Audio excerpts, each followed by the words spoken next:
Have you ever scrolled through social media and felt your heart drop into your stomach? There they are, your ex, smiling wider than they ever smiled with you, living the life you prayed for together, except now they're living it with someone else. The engagement photos, the vacation you planned but never took, the happiness that was supposed to be yours now belongs to them and a stranger who stepped into the space you left behind. And the worst part? They look genuinely happy. Not fake happy, not trying to make you jealous happy, but truly, deeply, authentically happy in a way that makes you question everything. Did they ever really love you? Were you the problem all along? Why does God let you see this? Why does the algorithm keep showing you their joy while you're still picking up the pieces of your shattered heart? You've asked God to take away the pain. You've begged Him to help you move on. You've prayed for closure, for peace, for the ability to stop caring. But instead of removing the images from your feed, instead of giving you amnesia, instead of fast-forwarding you to your own happiness, God makes you watch. He allows you to see every milestone, every celebration, every moment that reminds you of what you lost and what they found. It feels cruel. It feels like punishment. It feels like God has forgotten you while blessing them. And in your darkest moments, you wonder if you did something so wrong that you deserve to watch the person you loved find everything you wanted with someone who isn't you. But hear me clearly. This pain is not punishment. It is not cruelty. It is not God forgetting you or forsaking you or rejecting you. This unbearable, suffocating, soul-crushing pain of watching your ex find happiness is divine surgery. It is strategic severance. It is purposeful redirection. It is God loving you enough to cut away what you could never release on your own. In today's message, I'm going to share 7 powerful revelations that will completely transform how you see this season of heartbreak. These truths will shift your perspective from victim to victor, from abandoned to appointed, from forgotten to purposefully positioned. If you grasp what I'm about to share, it will heal wounds you didn't know you had, guard your heart from bitterness, and remind you that what feels like rejection is actually redirection towards something far greater than what you lost. Let's begin. God is not being cruel when He lets you witness their happiness. He is being kind in a way that only eternity will fully reveal. Because sometimes the hardest mercy is the one that hurts the most in the moment, but saves you from a lifetime of settling. Sometimes God has to let you see what you thought you wanted thriving without you, so you can finally understand it was never meant to be yours. And sometimes the only way to kill a dream that would have destroyed you is to let you watch it come true for someone else. This is not about them anymore. This is about you. This is about what God is cutting away, what He is building, what He is preparing, and what He is protecting. Your ex finding happiness is not the end of your story. It is the closing of a chapter that needed to end, so the real story, the God-written story, the purpose-filled story could finally begin. So if you're watching someone you loved build a life without you, if their joy feels like a knife in your chest, if you're wondering why God would allow you to see this, stay with me. Because what I'm about to reveal will change everything. Your heartbreak has a purpose, your pain has a plan, and the person you're watching move on was never meant to be part of your destiny. They were meant to be part of your preparation. The pain you feel watching them move forward is not punishment, it is severance. It is God cutting a soul tie you could never cut yourself. Some relationships don't just end when the relationship ends. They leave invisible threads wrapped around your heart, your thoughts, your prayers, your future. You can block their number, delete their photos, remove them from your life physically, but spiritually, emotionally, you're still tethered, still hoping, still wondering, still leaving space for a reconciliation that God never ordained. And as long as that thread remains, as long as that hope lingers, as long as that door stays cracked open in your heart, God cannot give you what He has prepared. That's why He lets you watch them find happiness with someone else. Not to hurt you, but to cut what you refuse to release. Because sometimes the only way to sever a soul tie is to make it impossible to hold on. Sometimes God has to show you that they've moved on so completely, so fully, so permanently, that the fantasy of maybe someday finally dies. The Bible shows us this principle in Genesis 13. Abraham and Lot were family. They journeyed together, built wealth together, shared the same land and the same promises. But Genesis 13 verses 5 through 9 reveals a critical truth. Their herdsmen were fighting. The land couldn't sustain both of them. And God told Abraham to separate, not because Lot was evil, but because Lot's presence was limiting Abraham's blessing. As long as they stayed together, Abraham couldn't fully possess what God promised. So Abraham let Lot choose first. Lot looked around and chose the well-watered plains of Jordan, the land that looked prosperous and fertile and easy. He chose what appeared to be the better option. He chose what looked like the blessing. And Abraham watched him go, watched him take what seemed like the best, watched him move toward what looked like success, and it must have hurt. It must have felt like loss. But Genesis 13 verses 14 through 17 says that after Lot departed, after the separation was complete, after Abraham could no longer see Lot's tents in the distance, the Lord spoke to Abraham. "Lift up your eyes and look from the place where you are, northward and southward and eastward and westward, for all the land that you see I will give to you and to your offspring forever." God couldn't fully reveal Abraham's destiny until Lot was gone, not because Lot was bad, but because Lot was not part of the plan.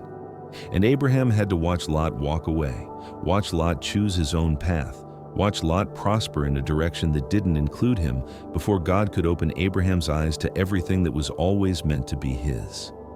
That's what's happening to you right now.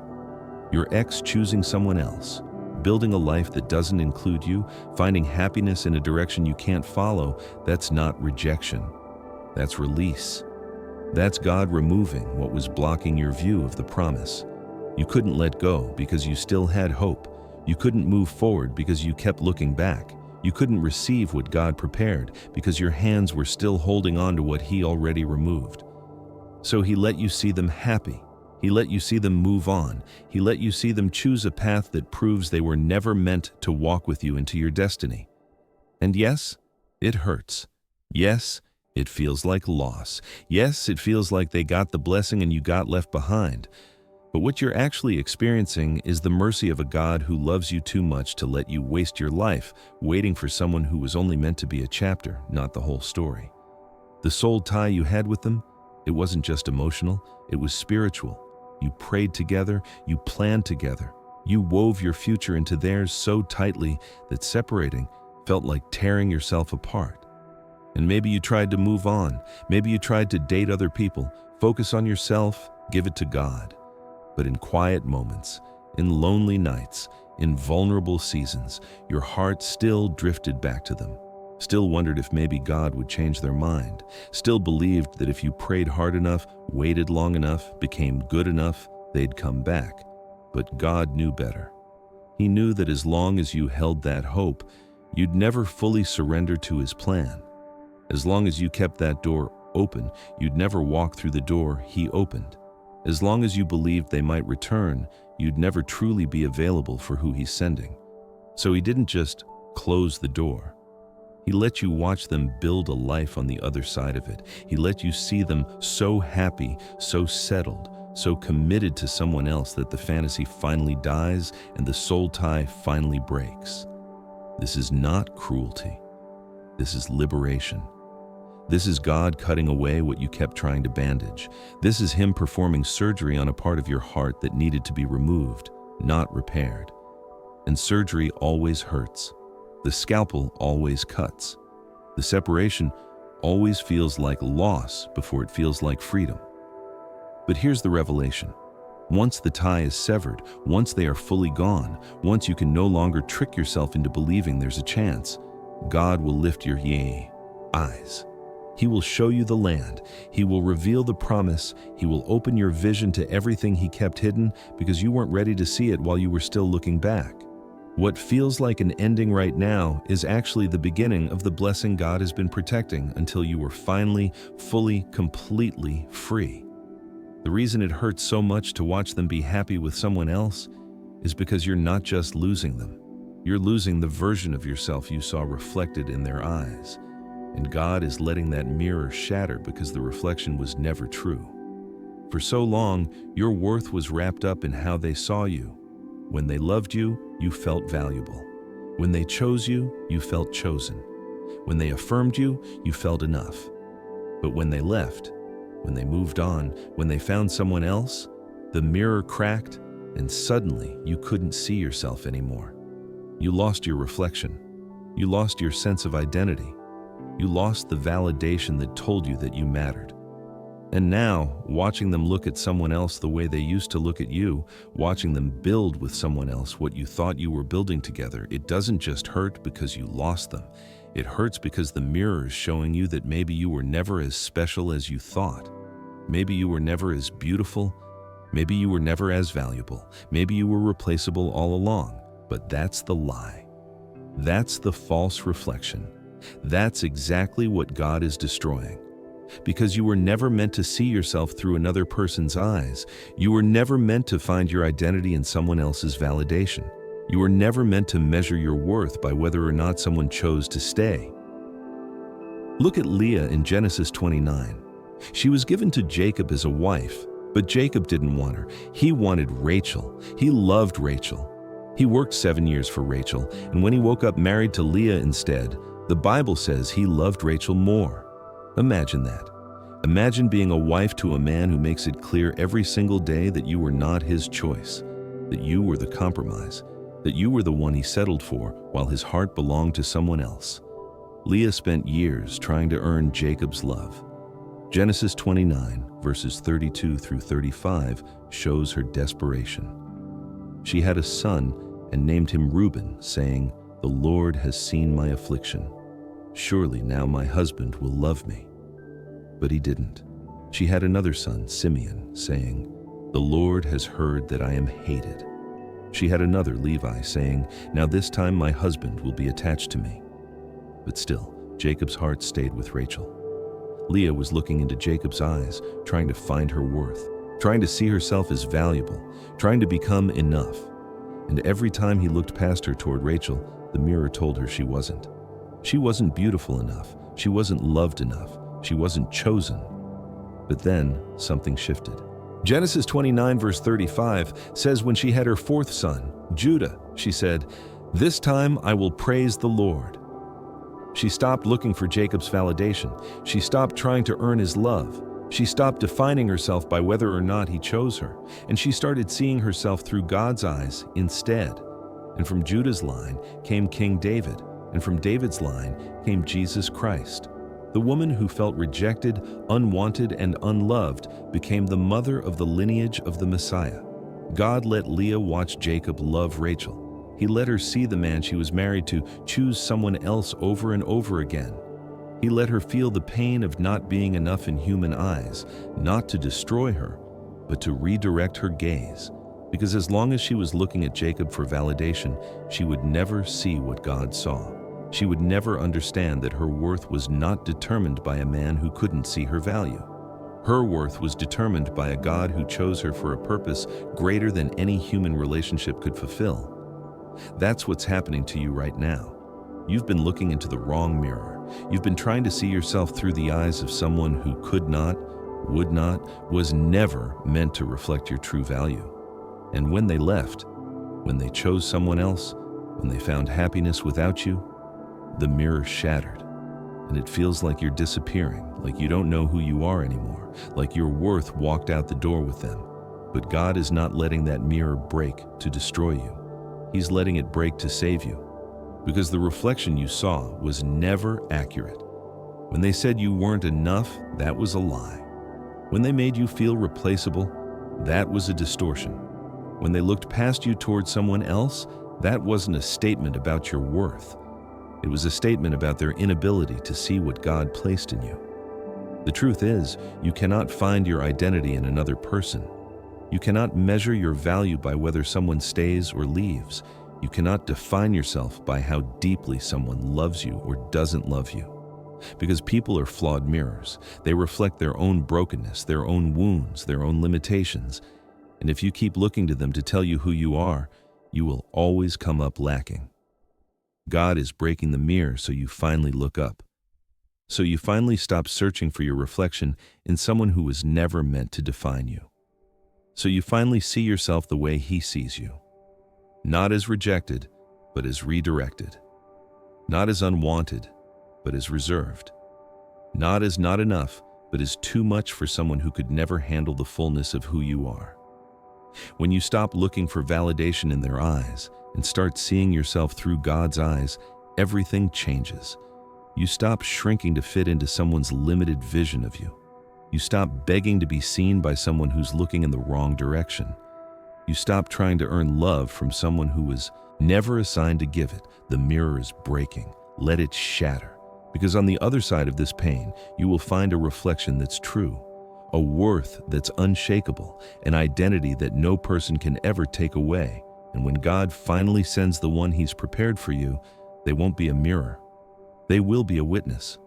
Someone who sees what God already established and reflects it back, not to create your worth, but to confirm it.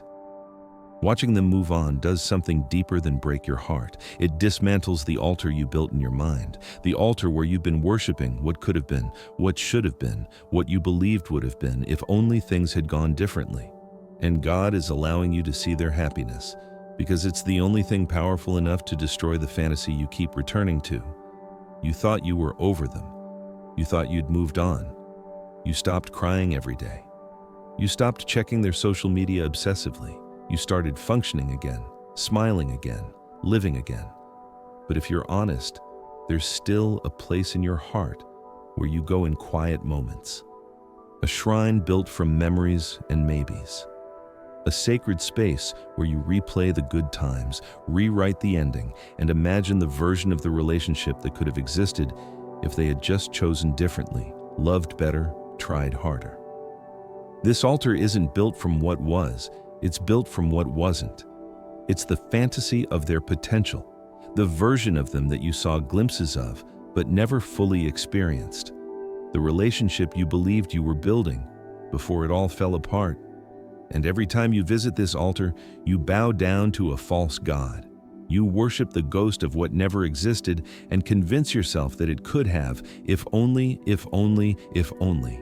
If only you had been more patient.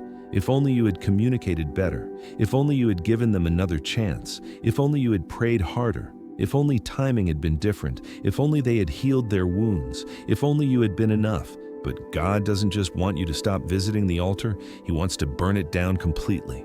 And the only way to destroy a fantasy is to replace it with reality. The only way to kill the what if is to show you what is. So He lets you see them happy, not struggling, not missing you, not realizing they made a mistake, but genuinely thriving in a life that has nothing to do with you. And when you see that, when the reality of their contentment collides with the fantasy you've been nursing, the altar crumbles, because you can't worship what could have been when you're staring at what actually is. The Bible warns us about the danger of looking back in Genesis 19. Sodom and Gomorrah were cities so corrupt that God decided to destroy them completely. But before the fire fell, He sent angels to rescue Lot and his family. Genesis 19 verse 17 records the command they were given. Escape for your life.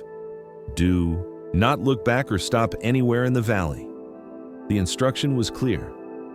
Move forward. Don't look back. Don't long for what you're leaving. Don't romanticize what God is destroying. But Lot's wife couldn't obey. Genesis 19 verse 26 says she looked back, and she became a pillar of salt. She didn't just glance over her shoulder. The Hebrew word suggests she looked with longing, with attachment, with a heart that was still tethered to what God was removing. And that backward focus cost her everything. She was so close to safety, so close to the future God promised, but she couldn't let go of the past. She couldn't release what was behind her. And she died within sight of deliverance because she kept worshiping what she was supposed to be fleeing. That's what the altar of comparison does. It turns you into a pillar, frozen in time, unable to move forward because you're still looking back. You're not living in the present. You're haunting the past. You're not pursuing your future. You're mourning what never was. And every time you return to that altar, every time you replay the memories, every time you imagine the version of them that could have loved you right, you're choosing to stay stuck in a place God is trying to deliver you from. God is letting you see them move on because He needs to kill the fantasy once and for all. He needs you to see that the version of them you keep worshiping in your mind doesn't exist, that the relationship you keep mourning never actually happened, that the potential you saw was just that, potential, not reality. And potential without follow-through is just a pretty lie. You keep comparing your present reality to the fantasy of what that relationship could have become. You look at your life now, alone, healing, rebuilding, and you compare it to the imaginary future you constructed with them. The house you would have bought, the family you would have built, the trips you would have taken, the love you would have shared, and in your mind, that fantasy always looks better than your reality. That version of your life always seems more fulfilling than the one you're actually living. But here's the truth. You're comparing a real, messy, difficult present to a fake, filtered, perfectly edited past that never existed. You're measuring your actual life against a mirage. And as long as you keep doing that, you will never be satisfied. You will never be content. You will never be free.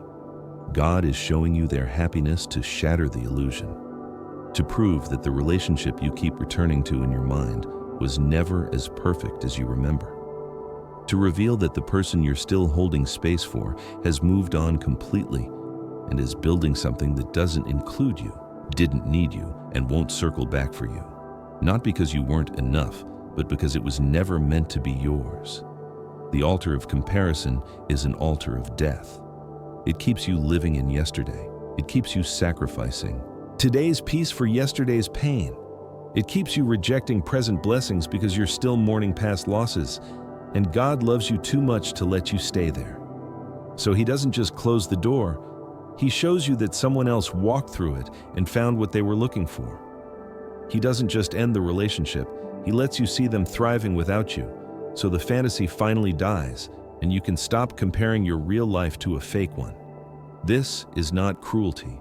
This is mercy. Painful mercy, yes.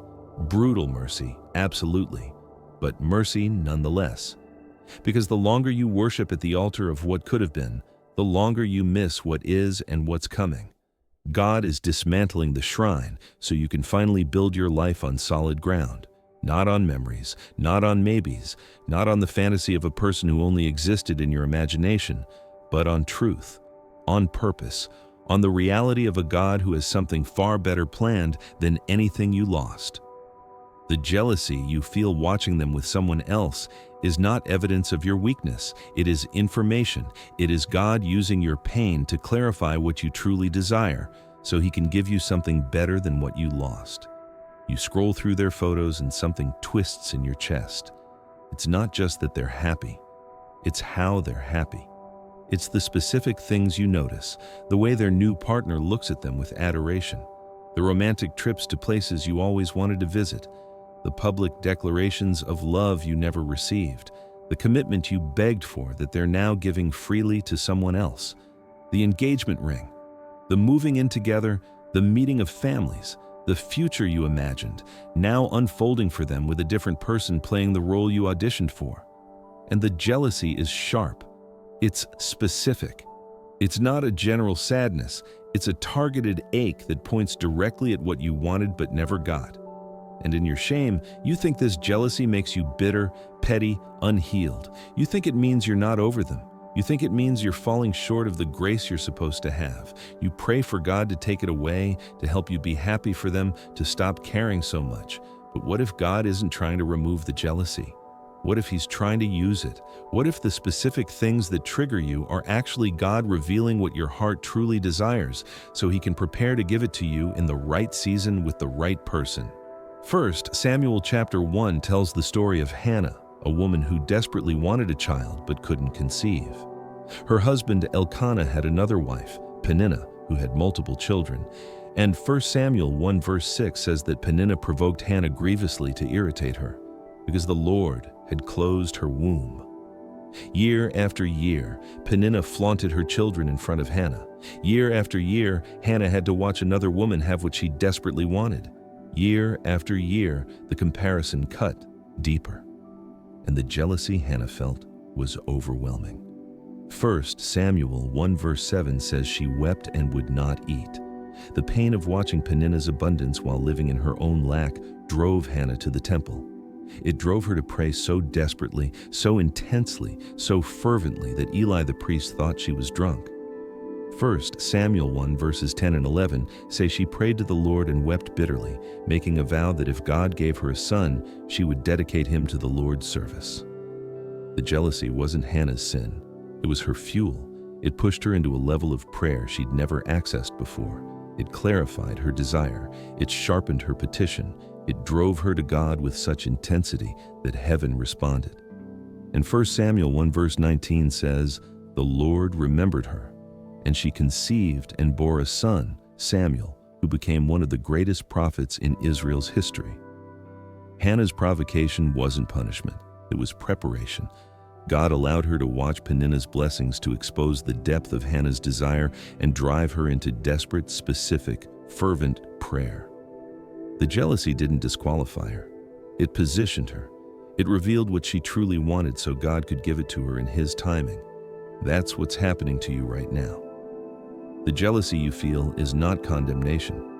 It's clarification.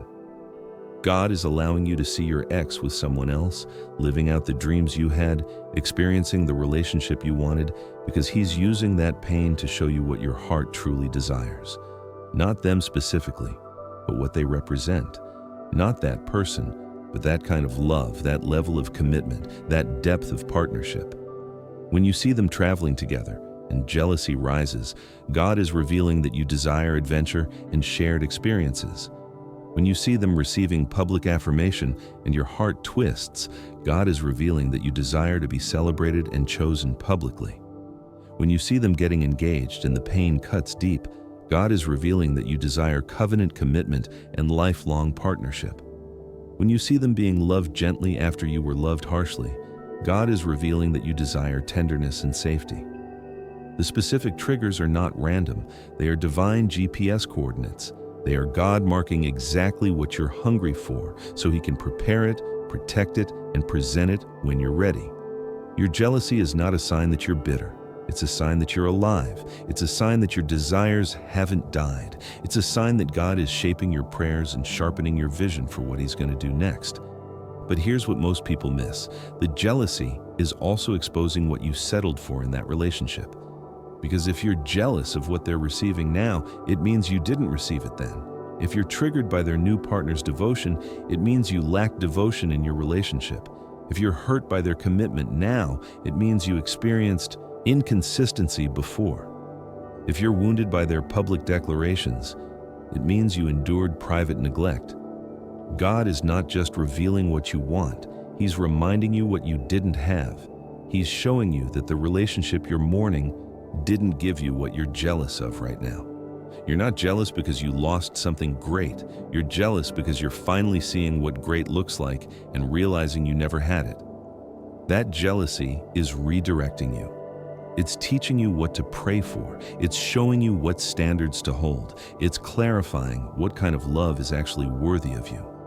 And God is using your ex's new relationship as a visual prayer guide, showing you exactly what to ask for when the time comes. So stop apologizing for the jealousy. Stop feeling guilty for caring. Stop condemning yourself for noticing. Instead, let it teach you.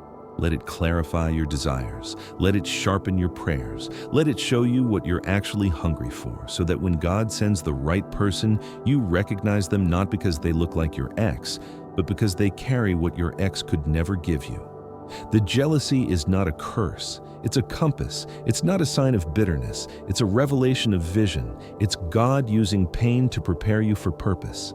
And just like Hannah, your provocation is not your punishment. It's the labor pain that precedes your promise. What you're jealous of right now is what God is preparing to give you. Not the person, not the relationship, but the love, the commitment, the partnership, the covenant that you've been crying out for. And when it comes, you'll realize the jealousy wasn't tearing you apart. It was building you up. Their happiness with someone else is not proof that you weren't enough. It's proof that what you begged God to give you was never meant to be yours. and God is letting you watch them thrive to confirm that the door He closed was the right door, even when it felt like the cruelest rejection you'd ever experienced. You prayed for reconciliation. You fasted for restoration. You believed with everything in you that if you just held on long enough, loved hard enough, changed enough, God would bring them back. You stood on scriptures about God restoring what the enemy stole. You claimed promises about broken things being made whole. You declared that what God joined together, no one could separate. And when the relationship ended, when they walked away, when the door slammed shut, you kept knocking. You kept believing. You kept waiting for God to turn it around. But instead of opening the door, God let you watch them walk further away. He let you see them heal without you. He let you see them build without you. He let you see them find love, find peace, find joy with someone who isn't you. And now you're standing there, staring at their happiness, and the brutal truth is crashing over you. The door is not just closed, it's locked, it's sealed, it's confirmed. They were never meant to be yours.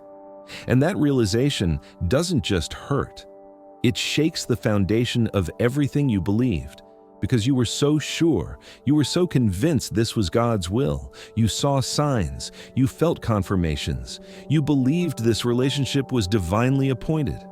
And now, watching them flourish on a path that doesn't include you, you're left wondering if you heard God wrong, if you believed a lie, if you wasted years fighting for something that was never part of the plan. But here's the revelation. Some doors close not because you failed, but because your destiny lies elsewhere. Some relationships end not because you weren't enough, but because they were meant for a different journey. Some people leave not because God is punishing you, but because He's protecting the path He already prepared. Deuteronomy 34 tells the story of Moses standing on Mount Nebo, staring at the promised land. For 40 years, Moses led the Israelites through the wilderness. For 40 years, he interceded for them, guided them, sacrificed for them. For 40 years, his entire focus was getting them to the land God promised. And now, finally, after decades of waiting, the promised land is visible. It's right there. He can see it. He can almost touch it. But Deuteronomy 34 verse 4 says the Lord told him, "I have let you see it with your eyes, but you shall not go over there." Moses was not allowed to enter, not because he didn't work hard enough, not because he didn't believe enough, but because one moment of disobedience, one strike of the rock in anger, instead of speaking to it as God commanded, disqualified him from crossing over. And Moses had to stand there, watching the people he led for 40 years prepare to enter the land without him. He had to see the promise, know it was real, know it was close, and accept that it was not for him. Can you imagine that pain? Can you imagine the questions Moses must have had? God, I gave everything for this. I left Egypt for this. I crossed the Red Sea for this. I endured the wilderness for this. I interceded when you wanted to destroy them. I led when they complained. I sacrificed when they rebelled. And now, after everything, you're telling me I can see it but not have it? But here's what Moses had to learn, and here's what you have to learn. The promised land was never his destination. His assignment was to lead them to it, not enter it himself. His calling was the journey, not the arrival. And God let him see it, not to torture him, but to confirm that the work was done. The mission was complete. The door to that chapter was closed because a new chapter, a different destiny, was waiting. God let Moses see the promised land to kill the what if, to confirm that this was not rejection, but redirection, to prove that even though it looked like the ultimate goal, it was never meant to be his.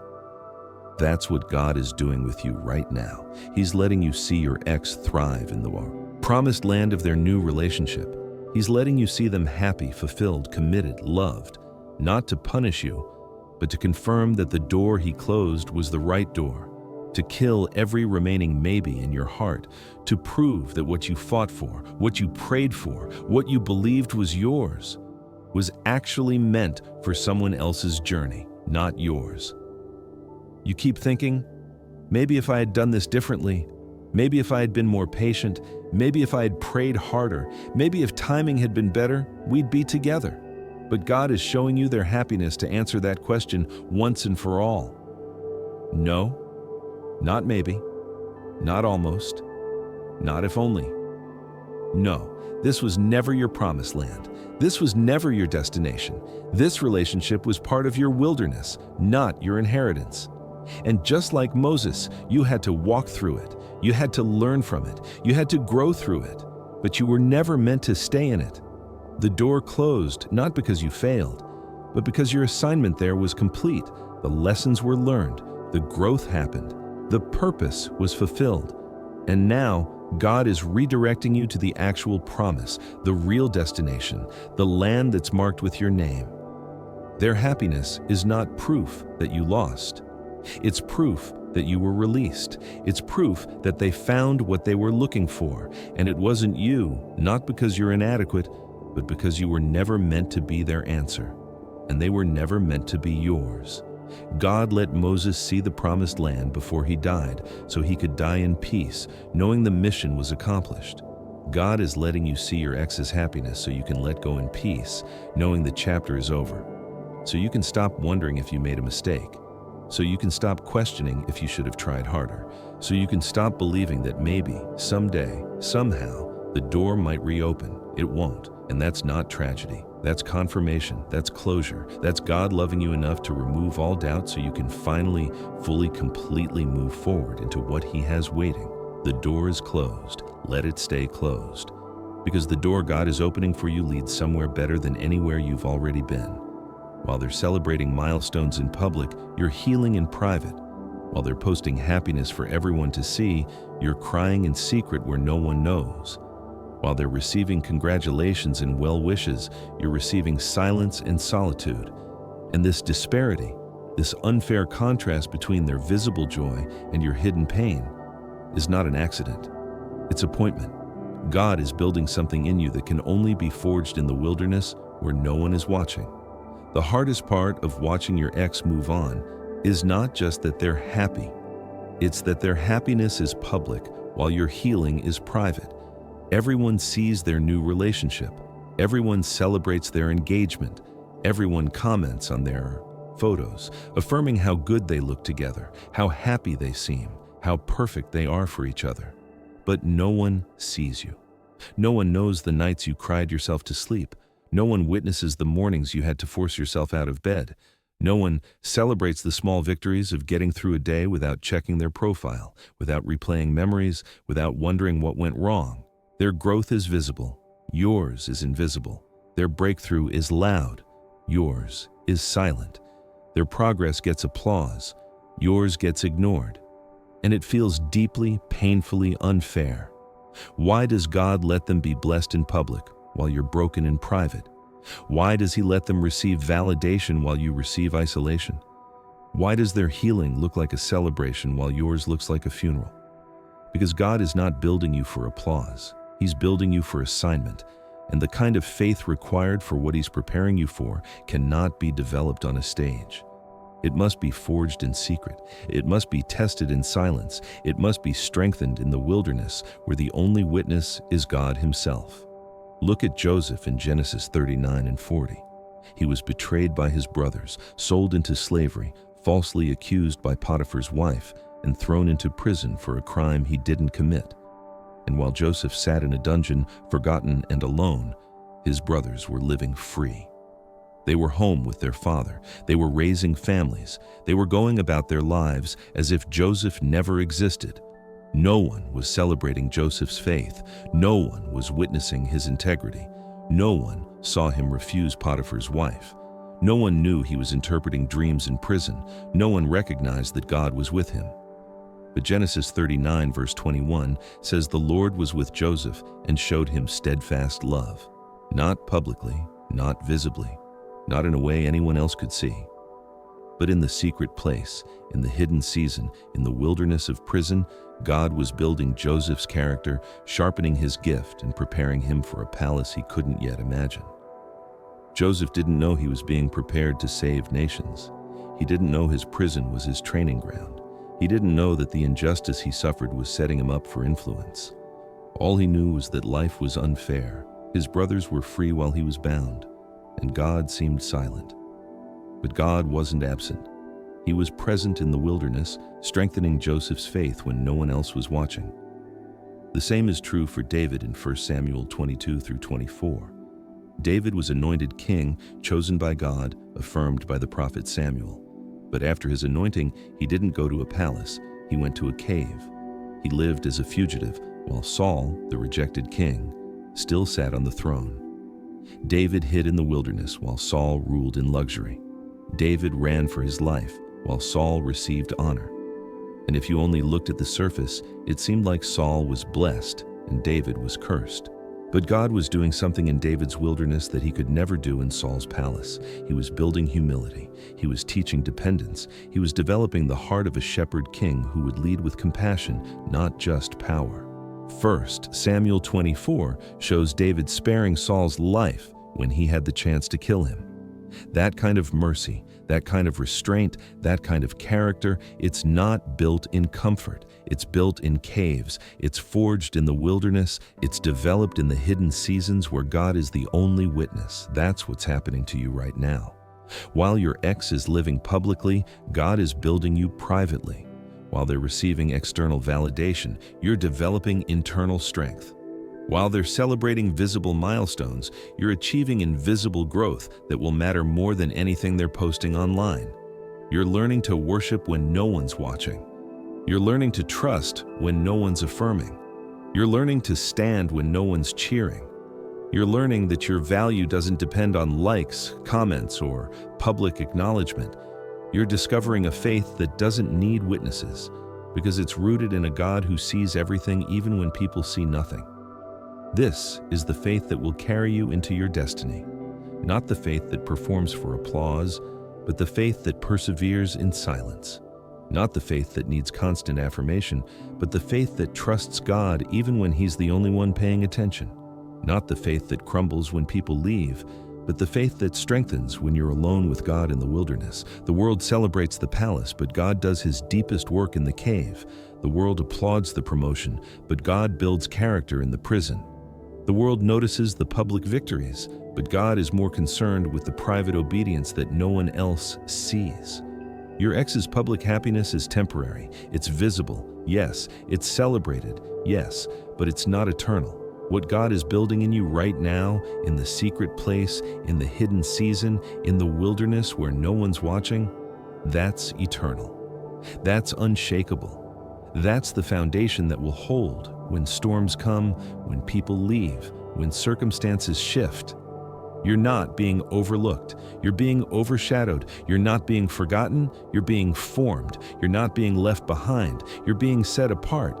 And when God finally brings you out of this wilderness, when He elevates you from the cave to the palace, from the prison to the position, from the hidden place to the public platform, you will not be the same person who entered this season. You will emerge with a faith that doesn't need validation, a strength that doesn't need witnesses, a confidence that doesn't depend on circumstances, and a character that reflects the one who walked with you when no one else could see. The wilderness is not your punishment, it's your promotion. And what's being built in you right now is worth far more than anything they're celebrating in public. God will not send what He has prepared for you until you fully release what He has removed from you. And watching your ex find happiness is not just painful exposure. It's the final test. Can you let go completely? Can you celebrate their journey without resenting yours? Can you trust God's timing even when it looks like everyone else is being blessed while you're still waiting? You've been holding on, not to them necessarily, but to the hope that maybe things would be different. Maybe they'd realize what they lost. Maybe they'd come back changed. Maybe God would restore what was broken. And as long as you held that hope, as long as you kept one hand reaching backward, God couldn't place anything new in your hands. Because you can't receive the future while you're still gripping the past.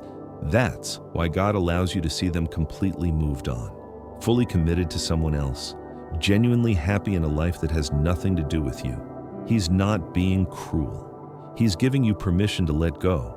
He's showing you that they're fine, they're blessed, they're moving forward, and you can too. Their happiness is the key that unlocks your prison. It's the proof you needed that you can stop waiting, stop wondering, stop hoping for a reconciliation that will never come.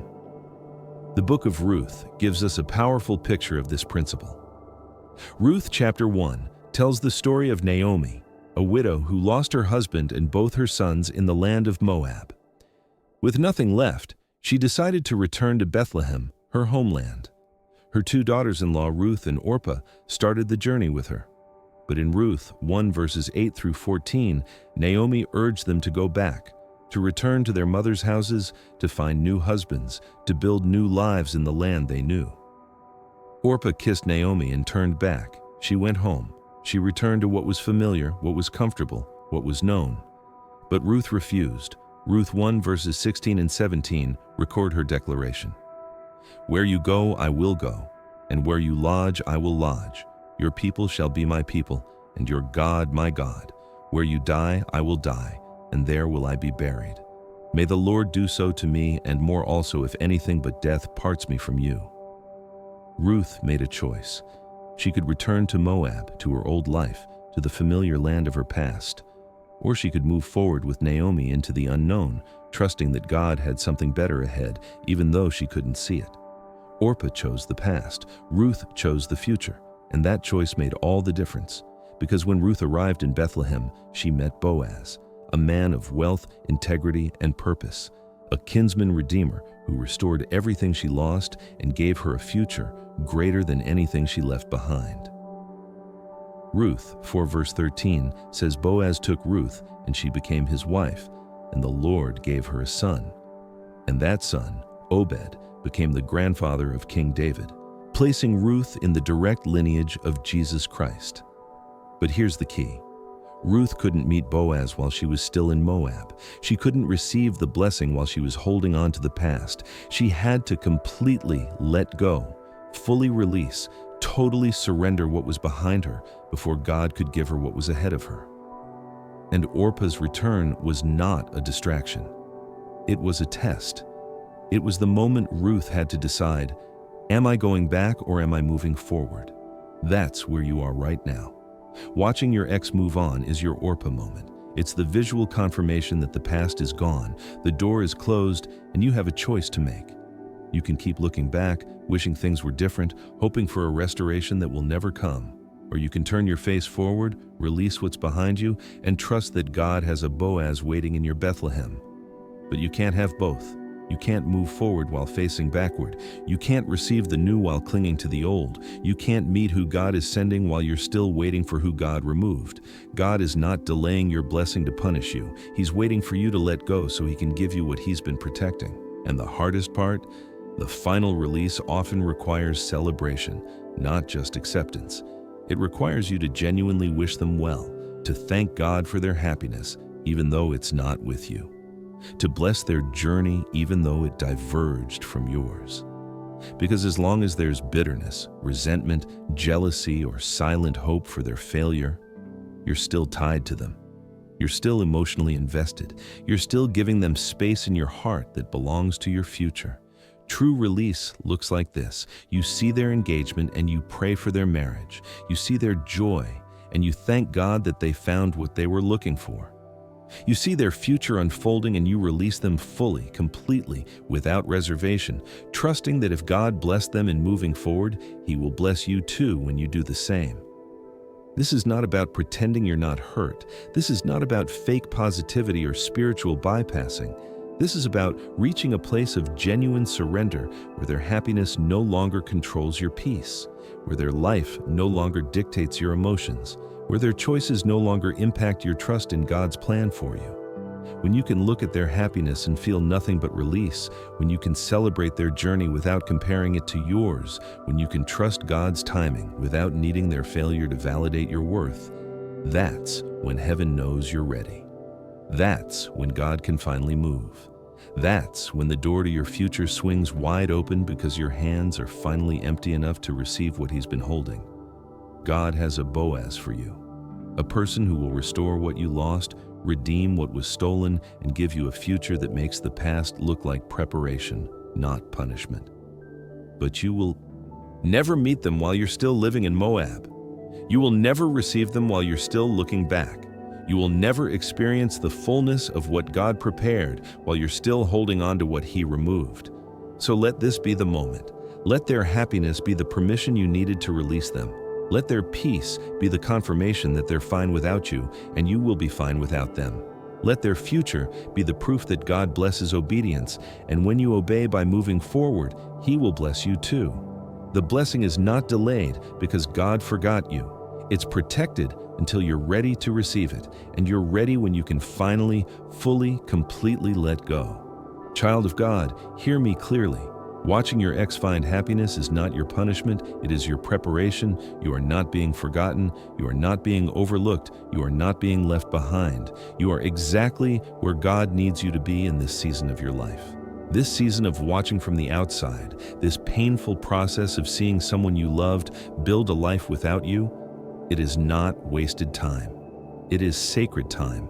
Time where God is severing what needed to be cut, shattering mirrors that showed you false reflections, dismantling altars you kept returning to, clarifying desires you didn't know you had, confirming doors that needed to stay closed, strengthening faith that no one else witnesses, and teaching you to release what He already removed. Sometimes what feels like rejection is really God's redirection toward something far greater than what you had in mind. Sometimes what feels like loss is really God clearing space for gain. Sometimes what feels like being left behind is really God holding you back from a path that was never meant for you. Sometimes what feels like cruelty is really mercy in disguise, painful in the moment but life-saving in eternity. And when the right time comes, and it will come, God will not just give you a relationship, He will give you a covenant. Someone who doesn't just hold your hand, but holds your heart with reverence for God. Someone who doesn't just love you for who you are, but loves you into who God created you to become. Someone who doesn't mirror your brokenness, but reflects your wholeness. Someone who doesn't compete with God's voice in your life, but confirms it.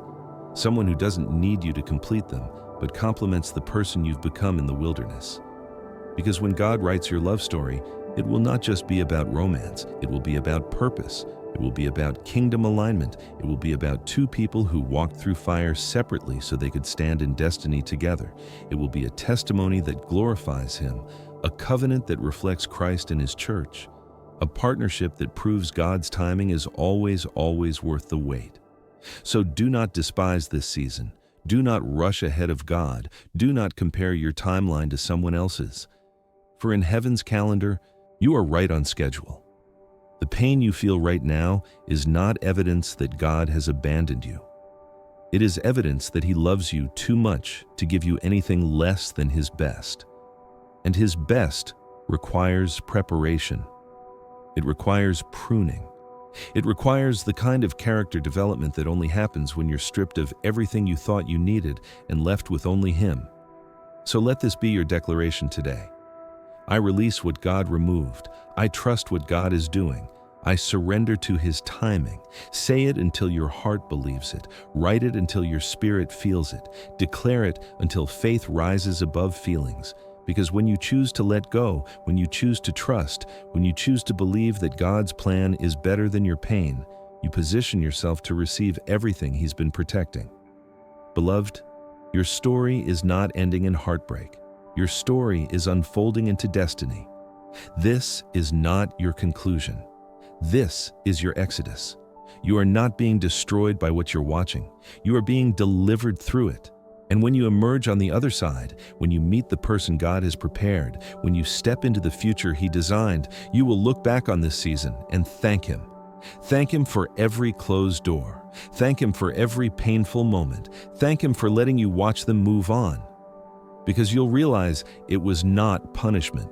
It was preparation. It was not rejection. It was redirection. It was not God taking something from you. It was God making room for everything He promised. Trust God's timing. Release the past. Embrace the process. Because what He has for you is worth every tear you've cried, every night you've endured, every moment you've had to watch and wait. You are loved. You are chosen. You are preserved for something greater. And your breakthrough is closer than you think.